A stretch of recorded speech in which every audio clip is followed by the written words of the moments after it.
దొరవారి సత్రం మండలంలో మెలబల్లి విలేజ్లో దానలక్ష్మి రైస్ మిల్ లో వీళ్ళు గత 2 నెలల క్రితం ఒక 40 మెంబర్స్ బీహార్ నుండి రావడం జరిగింది. ఇందులో భాగంగా లల్లూక్ అనే వ్యక్తి దర్భంగా విలేజ్ బీహార్ విలేజ్. లల్లూక్ అనే వ్యక్తికి 8 ఇయర్స్ డాటర్ ఉంది. అందులో పనిచేసే ఒక వ్యక్తే ఈ అమ్మాయిని బిస్కెట్స్ ఇస్తామని చెప్పి తీసుకెళ్ళి పక్కన 500 మీటర్స్ దూరంలో తీసుకెళ్ళి ఈ అమ్మాయిని అసాల్ట్ చేసి చంపడం జరిగింది.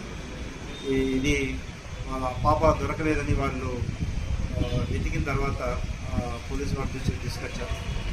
అరౌండ్ ఈవినింగ్ పాప బాడీ చేసి ఇమ్మీడియట్గా హాస్పిటల్ చూపించడం జరిగింది. ఇది చాలా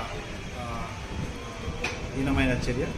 దీని విషయంలో ఆల్రెడీ ఎస్డిపిఓ అండ్ ఆఫీసర్స్ అందరూ కూడా ప్రాపర్గా ఇన్వెస్టిగేట్ చేసి ఎవరైతే నిందితులు ఉన్నారో వారిపై ఖచ్చితంగా చట్టపరంగా ఫిక్సప్ చేసి శిక్ష పడే విధంగా చేయడం జరుగుతుంది.